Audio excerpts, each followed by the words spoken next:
Hi guys, welcome back to our channel. నేను ఈరోజు మీకు స్ప్రౌట్స్ ఎలా చేసుకోవాలో చూపిస్తాను. ఇంట్లోనే ఈజీగా పర్ఫెక్ట్గా స్ప్రౌట్స్ ఎలా చేసుకోవాలో చూద్దాం. Let's start our video. ముందుగా ఒక కప్పు పెసులు తీసుకోవాలి. నేను ఇక్కడైతే 1 కప్ తీసుకున్నాను, అంటే 1 కప్ కంటే కొంచెం తక్కువ తీసుకున్నాను.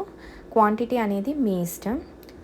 ఇప్పుడు వీటిని మంచిగా వాష్ చేయాలి. 2 to 3 టైమ్స్ వాష్ చేసుకోండి. వాష్ చేసుకున్న తర్వాత ఆ వాటర్ని మొత్తం స్ట్రెయిన్ చేసేసుకోవాలి. మీరు వీటిని ఓవర్ నైట్ అయినా సోక్ చేసుకోవచ్చు, అంటే నైట్ మొత్తం సోక్ చేయొచ్చు, లేదా డే టైం అయితే 9 to 10 అవర్స్ వరకు సరిపోతుంది. సోక్ చేసుకున్న తర్వాత మనకి పెసులు ఇలా కనిపిస్తాయి, అంటే చూసారా సాఫ్ట్గా ఆ వైట్ పార్ట్ అంతా కనిపిస్తుంది కదా. ఇప్పుడు పర్ఫెక్ట్ అనమాట ఇవి మనం స్ప్రౌట్ చేసుకోవడానికి.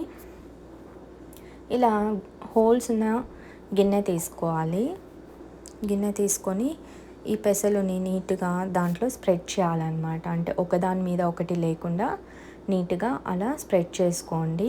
ఆ హోల్స్ ఉన్న గిన్నెలో స్ప్రెడ్ చేసుకొని వీటిని ఏం చేయాలంటే 2 to 3 అవర్స్ వరకు అలా వదిలేయాలి. వదిలేస్తే అవి డ్రై అయిపోతాయి, మనకి తేమ అనేది లేకుండా ఉంటుందన్నమాట. ఒకవేళ వెట్గా ఉన్నాయనుకోండి, ఎక్కువ తేమ ఉంటే అది మనకు స్ప్రౌట్స్ అయినప్పుడు కొంచెం జిగుటుగా అలా అనిపిస్తాయి, కాబట్టి ఆ తేమ అంతా వెళ్ళే వరకు అలా డ్రై చేసేసుకోండి. ఇప్పుడు ఒక కాటన్ క్లాత్ తీసుకొని ఒక చిన్న ప్లేట్ తీసుకోవాలి, లేదా ఒక ప్యాన్ కానీ తీసుకోవచ్చు. మనం ఈ హోల్స్ ఉన్న గిన్నెని అందులో పెట్టుకోవడానికి. అది ఎందుకు అనేది నేను చెప్తాను మీకు. ఆ ప్లేట్ కానీ ప్యాన్ కానీ ఎందుకు యూజ్ అనేది నేను చెప్తాను. ఇప్పుడు ఏం చేయాలంటే ఈ వైట్ క్లాత్ తీసుకున్నాం కదా, కాటన్ క్లాత్, దానిని మీరు మొత్తం వెట్ చేసేసి అయినా పరుచుకోవచ్చు, లేదా ఇలా పరుచుకొని తర్వాత వాటర్ని స్ప్రింకిల్ చేసుకోవచ్చు అనమాట. ఈ వాటర్ స్ప్రింకిల్ అనేది మనము ఎవ్రీ టైం డ్రై అయిపోయినప్పుడు అంతా చేయాలి. చేస్తేనే మనకి మంచిగా ఉంటుందన్నమాట, స్ప్రౌట్స్ అనేవి పర్ఫెక్ట్గా వస్తాయి.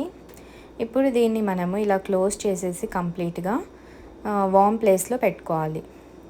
మాది ఇండక్షన్ స్టవ్ కాబట్టి నేను ఇక్కడ స్టవ్ మీదనే పెట్టేశాను, లేదా మీరు స్టవ్ దగ్గర అయినా పెట్టుకోవచ్చు, లేదా షెల్ఫ్లో అయినా పెట్టుకోవచ్చు. ఎక్కడ వామ్ ఉంటే అక్కడ పెట్టేసుకోండి. ఒక 10 to 12 అవర్స్ వరకు. చూసారా, ఇప్పుడు 10 అవర్స్ తర్వాత నేను చూస్తున్నాను వచ్చాయా లేదా అని. చాలా పర్ఫెక్ట్గా వచ్చాయి 10 అవర్స్కి. చూసారా ఎంత పర్ఫెక్ట్గా వచ్చాయో.